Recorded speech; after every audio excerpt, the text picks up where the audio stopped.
Drive on Mama, buckle up. Andrea TV here from driveonmama.com, coming to you on a Thursday morning. And you want to know what is the best way to Doordash? What methods and what strategies, how can you go about Doordashing to maximize your money? I'm going to take you on my ride along for today and give you some things that I have found to help me make more money than when I first started. So the first thing to do is to choose your market wisely. I started off working Doordash in my home market and did not explore other markets until many months after. That was a mistake. I should have researched the markets based on the median household income. That means the areas that have more disposable income / extra money for Doordash. So I choose or work in the market now that gives me the best outcome based on the spending power of the people who live there. Another thing is to learn your market. In all markets, no matter what the income is, you're going to have slow restaurants and restaurants that are on time. Right now, our first order for the day, I did not take a screenshot because I wasn't going to record this morning. I was going to wait till lunch. But we might as well do it all day. I logged on about 8:30, 8:35, and we're going to be working until about 5. It's going to be broken up into multiple dashes because I'm going to need to stop and get gas at some point. But I go into Chick-fil-A, $6.75 for 4.6 miles, and I typically like to only accept orders that are at least $2 a mile or more. The reason why I took this is because you also are going to have to adjust based on the times. The early mornings, you are not going to get a lot of high tip orders, meaning most people only tip a couple of dollars for breakfast.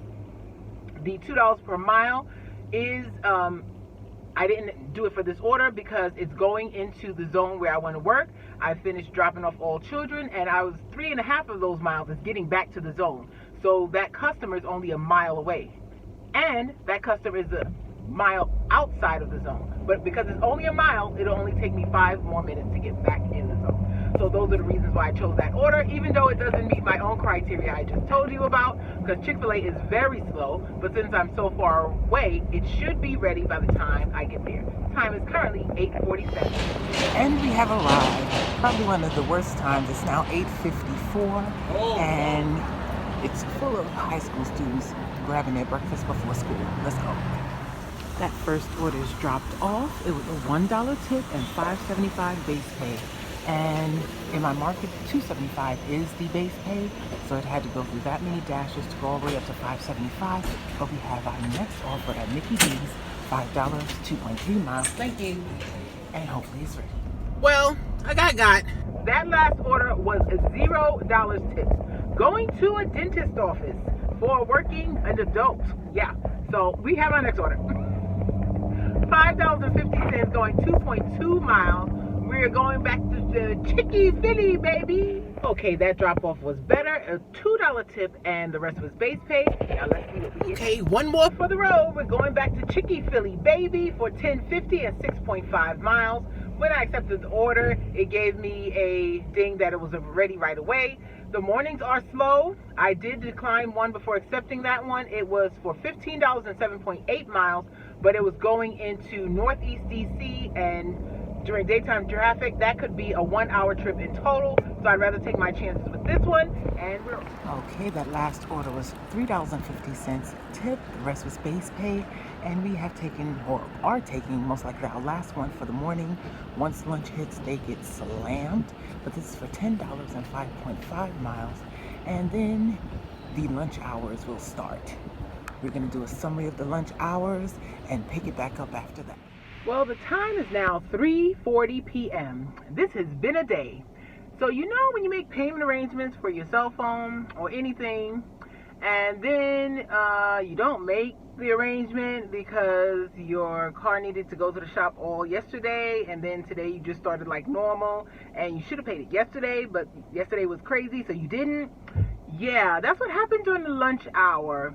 And AT&T is so vicious that when it was cut off, I could not reach my husband to call him. I could only speak with the payment center, and I had to go all the way home to contact my husband so he can pay the bill until I can get the money back. And Yeah, we're back down here. So on the lunch summary, you're going to see it was 3 hours, but they cut me off about 1:40-ish. I had taken an order. It was a Popeyes $9.19. I accepted it, and then my screen froze, and I just saw the blue map, and then I tried to call my husband, and it said, boom, boom, boom, and connected me to the AT&T Payment Center. So yeah, this day is not going to be as profitable as it could have been, but we are back at it. We have our next order. We're going to work about an hour and a half to 5-ish, and then we're going to go get the kids, take them home, and come back down. So it's $4.75 for 1.7 miles. Let's go. And we have arrived.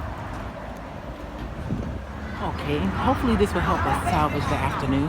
We have a Chick-fil-A, 1025, 3.3 miles and 19 items. Let's see what it turns into. Okay, that last order had a small hidden tip, and we received $12 instead of what was offered. And we have our last for this afternoon. 1725, 6.7 miles, picking up at Pizza Bowlies.